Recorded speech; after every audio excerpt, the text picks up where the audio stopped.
Hi, welcome back. I'm Captain Kannan, and we are talking about the certificates and documents that are required to be carried on board merchant ships. We have covered quite a bit of the documents and certificates required, all under the MEPC circular, as I showed you last time. And also, as per the write-up, we are going convention by convention. We finished Solus and Load Line, and we are on to MARPOL. The last lecture I covered MARPOL annexes, gave an introduction, and we covered some of MARPOL annexes. I think 1 to 5 we have covered a bit the annexes, and we are on to Annex 6. Annex 6 is there is a lot of importance given to Annex 6 these days, and I would like to dwell upon Annex 6 for some time to better understand, so that we comply with it at all times, the regulations. So before going into that, the first five annexes of the MARPOL talk about the familiar things. Yeah, the first one is oil. The second one is noxious liquid substances in bulk. Third one is packaged form harmful substances. Then what? Fourth one is sewage. Fifth is garbage. And the sixth one is air pollution. So all these annexes have got appendix at the back, at the end of that particular annex, specifying what actually are the substances that that come under that annex. Like for example, Annex 1, it's got types of oil as an appendix. All the oil types are given clearly. They've identified the types of oil. Annex 2, harmful substances carried on noxious liquid substances carried in bulk form. So that is also identified into hazard category. So severe toxicity, and then from severe toxicity to less severe, and other substances. So now, I want us to understand who is controlling authority. Okay, IMO came out with all these MARPOL regulations. So there's another body coming under IMO that is called a group of experts on scientific aspect of marine environmental protection.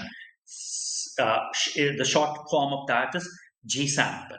So this is a body. This is a UN body coming under IMO, and they have categorized all the harmful substances that affect the marine environment.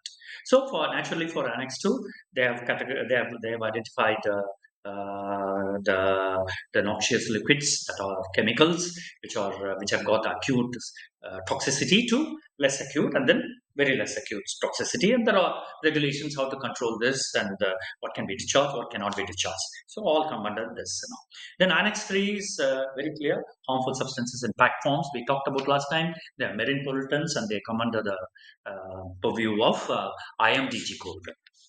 How it is to be packed, how it is to be carried. So what are they? They affect the aquatic life, aquatic hazard.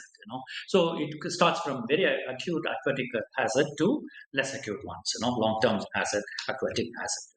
Categorized as per that. Annex 4 is sewage. It's very clear.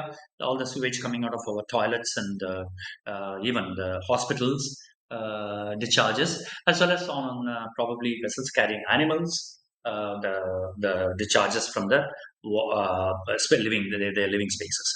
That's Annex 4. Annex 5, everybody knows, it's garbage.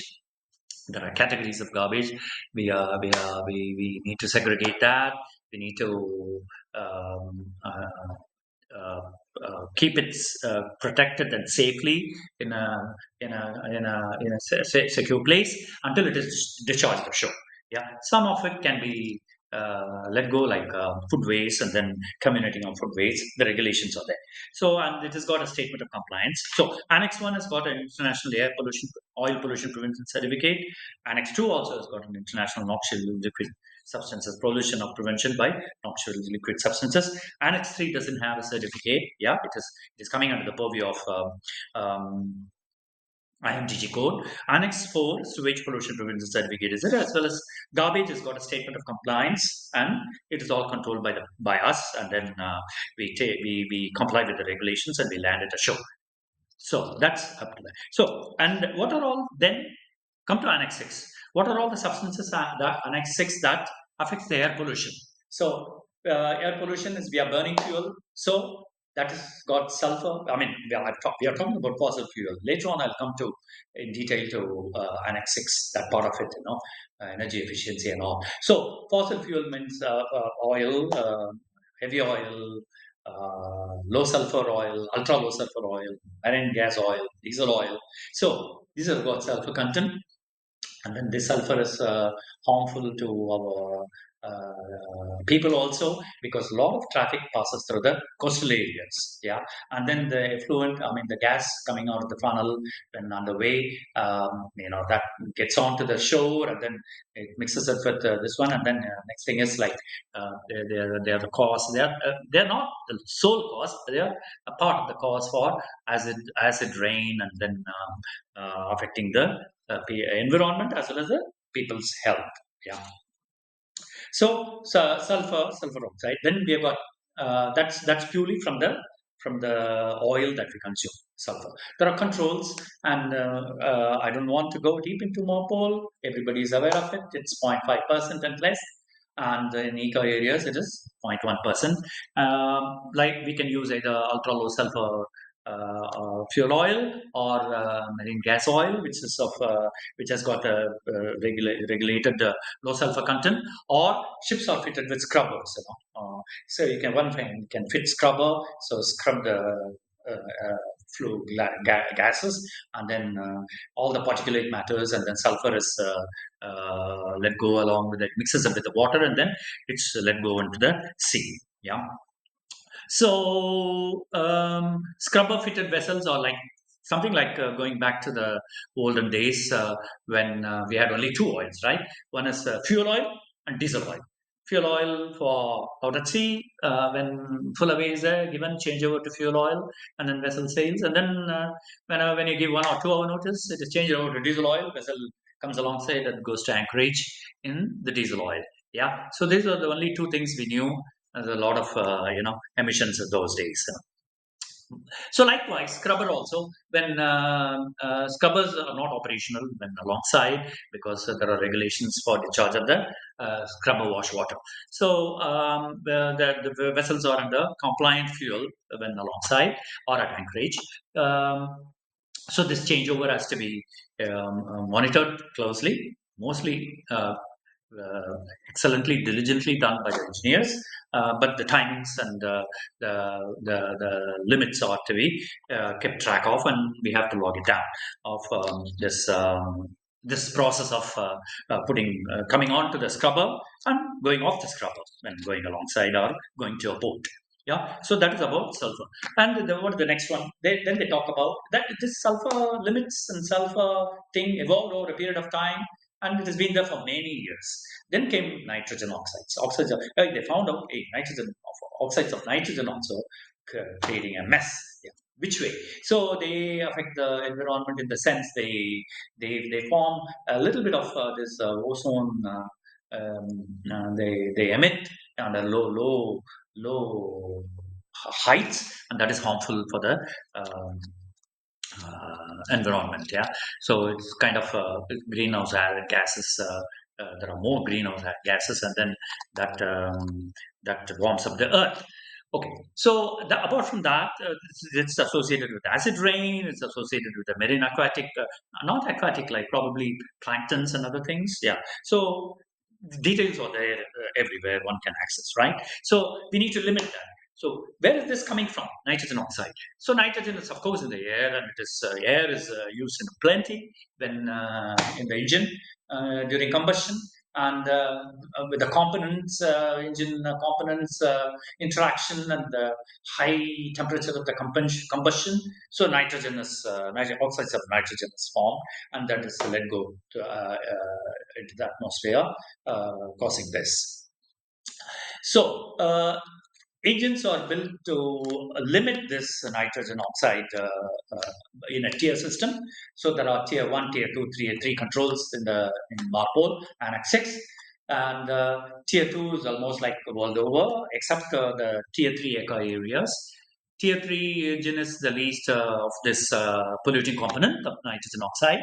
And Tier 3 eco area, again, any eco area, one need to be aware of all the eco areas, and we have to clearly keep track of when we enter, when we exit, and when we make sure that we are in compliance to sulfur or nitrogen oxide as well.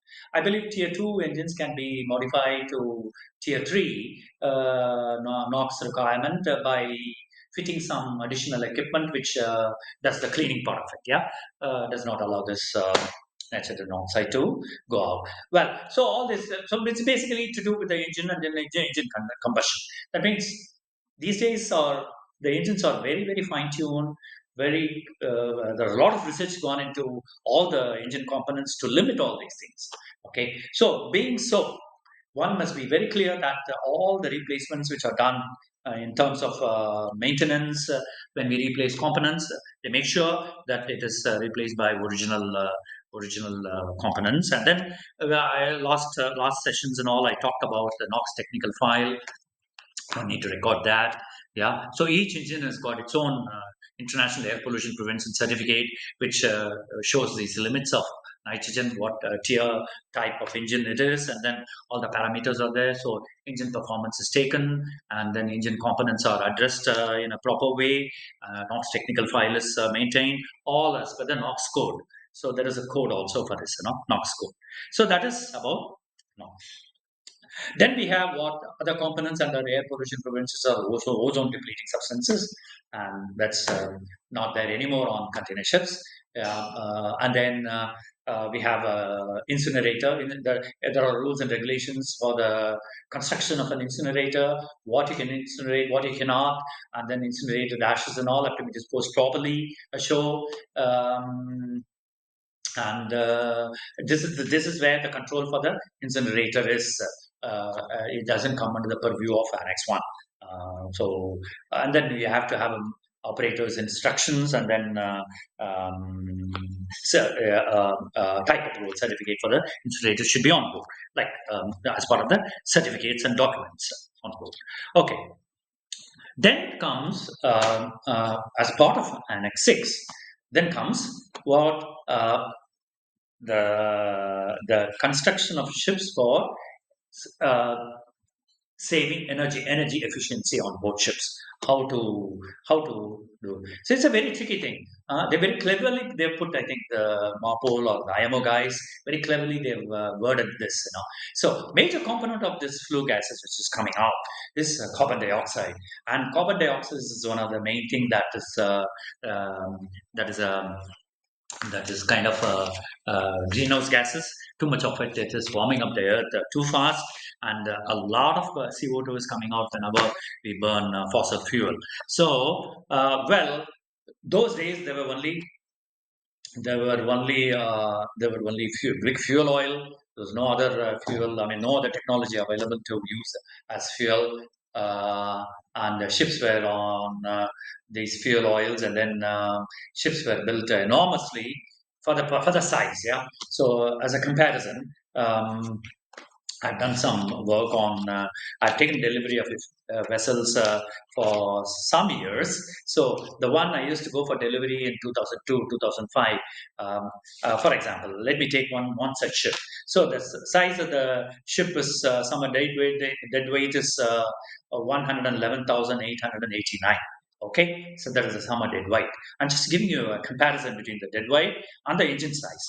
So we had that one had an MAN engine of 12 cylinders, yeah, generating a kilowatt power of 55,200. Yeah, so at a maximum rating, it was 104 RPM and 69,000 kilowatt. So that's a huge one, 12 cylinder, big one. And what is the carrying capacity? It was 9,600 TEU vessel.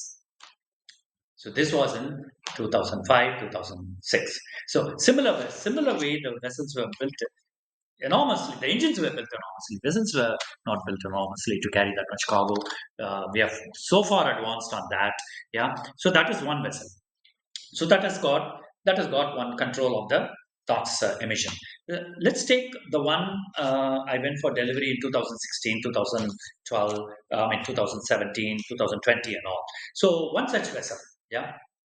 What is the dead weight of that vessel? Yeah. they had a better control of the engine. I mean, the engines have been, there's a lot of research that, as I told you, had gone into engines, and then engine design it's improved so much, so they could put a compact engine of less power and get more energy out of it. So that's how the energy efficiency evolved. So when I talked about the old 2002, 2003 engines, which were so powerful, yeah, all we knew only was like a drop pilot, clear out the traffic, give full away, maximum RPM, pull the lever all the way up. Yeah. And what is the consumption? That particular engine, 12 cylinder, used to consume around 250, 260 tons a day. Okay. So that was enormous. And then suddenly the I think the seed was sown for this energy efficiency when the super slow steaming happened. Suddenly, oil prices shot up. Yeah, and there was a time that okay, engines have to slow down. Yeah, so what do we do with this big engine? So probably they isolated some, one turbocharger. There used to be four turbocharger, I think. Yeah, and then they isolated that. They reduced the same, and then they went on super slow steaming. Still not so much in compliance for sulfur because they were still burning heavy fuel oil. But they were also, all the regulations were coming into force by 2012, 2015 and all. So those engines were a little compact. So compared to that 2007, 2006 built, 111,000 dead weight, 69,000 with a full kilowatt hour rating, yeah. So 69 or what they call MCR 55,200 kilowatt power. Compared to that, to the one 2016 built was how much? So it was the dead weight was 146,200. That is it. So what is that increase? About 30,000. Yeah. And what are the engines are? Engine kilowatt 51,820. Yeah, that is the MCR rating, 51,820 kilowatt. Yeah, engine at 78 RPM. RPM also is reduced. Yeah, and then the consumption was at maximum speed was around 180, 190 tons a day. And then what is the carrying capacity though? Carrying capacity shot up from 9,600 to 14,500 TEU. Yeah, so that's how energy efficiency they develop. I mean, it is all out of necessity as well as out of due regard to the environment.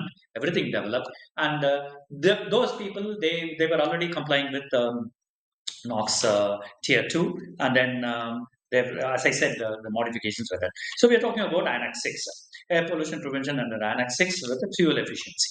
Yeah. So with that, well, what to do with these engines? Before we go into the Annex 6 energy efficiency, that is carbon dioxide.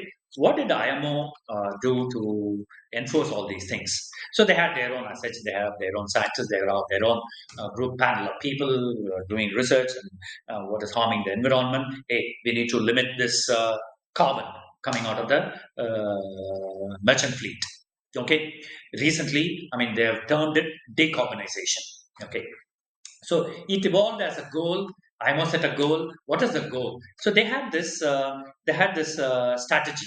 So they had a meeting of IMO member states. They had one initial IMO strategy on reduction of greenhouse gas emissions from ships. The goal is to reduce the carbon intensity of international shipping. So they had this strategy. Under this strategy, they set a goal. So what is the goal? So they will put technical and operational levels, and they mentioned that this short term measures. They had three measures. One is short term, one is mid term, one is long term. So we are under still short term measures. They have started talking about mid term measures. Under the short term measures, by 2020, the emission of this carbon coming out, the intensity should be reduced by 40% compared to 2008 levels. So that is the goal under short term, the strategy of IMO. Okay.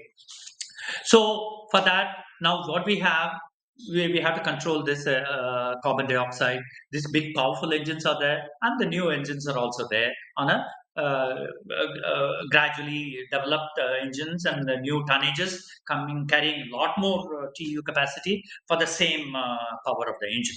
So how to control that older vessels? of this one. So, carbon, of course, we have many plans, many documents on board. So the older vessels, they had they whatever they do. So the limiting of CO2, that's grams per ton nautical mile. Yeah, so many grams of CO2 per nautical mile limitation as required by the annex. That's very specific to the engine. Okay, engine, and then there is a formula which is to be applied to calculate what is the required carbon this dioxide emission, one what is the attained carbon dioxide emission. But whatever said and done, all the older vessels which are there, which are the huge power for the size, and they are still very productive. They are still good, and we need to. They just simply cannot scrap because it is they have not attained their operational limits. So they are still operational, and to comply this Annex 6 regulation, whatever measures that we took under the shipboard energy efficiency management plan. So voyage routing, yeah, good coating, proper modification, or probably the bow thruster modification. Still, they could not limit the CO2. So one way, whichever, what are the way that you can limit the CO2 coming out of the funnel? Yeah, to comply with that. Only way is you reduce speed. Yeah, but super slow steaming got over, and then afterwards everybody picked up speed, and there is a lot of traffic, lot of requirement worldwide. Trade improved, and then you need to attain some speed. So, what do we do with the older vessels? The older vessels have got the only way. I don't know. That's what I think, because recently I came to know about this.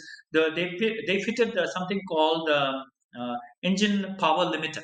So this is a mechanical fitting. I think in the engine on the I think fuel side, fuel index side is a mechanical component which is fitted to limit the power. Yeah, so they've got a. So that means the power is limited. You cannot raise when this unit is fitted and sealed. So either on olden type mechanical engines or electronic engines now. So this fuel index limiter probably is done electronically, and it is controlled. Yeah, the limit power is limited by controlling the maximum power that one can utilize. That means you still have this power. So why we should understand this is like the there is an MEPC circular for this EPL fitted vessels. And then once you fit the EPL fitted vessels, again they measure the components, measure the take the engine performance, and calculate at the as per the requirement, MARPOL Annex 6 requirement. There's a calculation done. What is the calculated CO2 per gram nautical mile, CO2 gram per tons nautical mile, and what is the arrived at, what is the actual, yeah, of that component, so, and that is fixed on these EPL fitted vessels, that is fixed. So they comply with that, and that is one.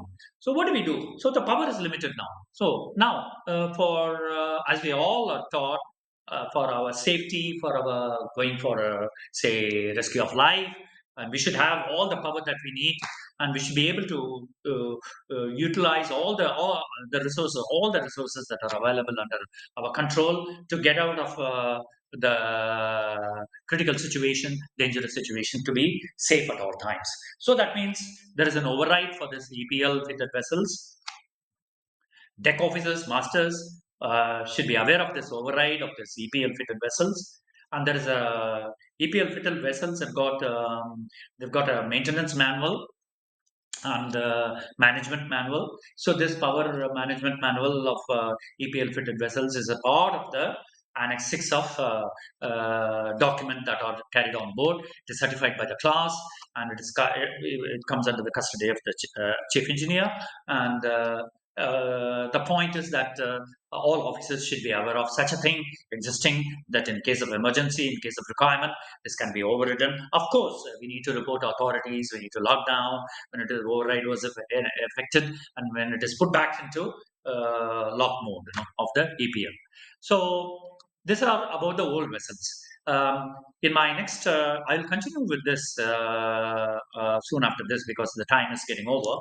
I'll continue with this MARPOL Annex 6 of energy efficiency um, in my next one, followed by the newer vessels, how they are fitted, what they have to affect energy efficiency on board. So that is MARPOL Annex 6 that one should be aware of. Thank you. I will catch up with you soon after this. See you.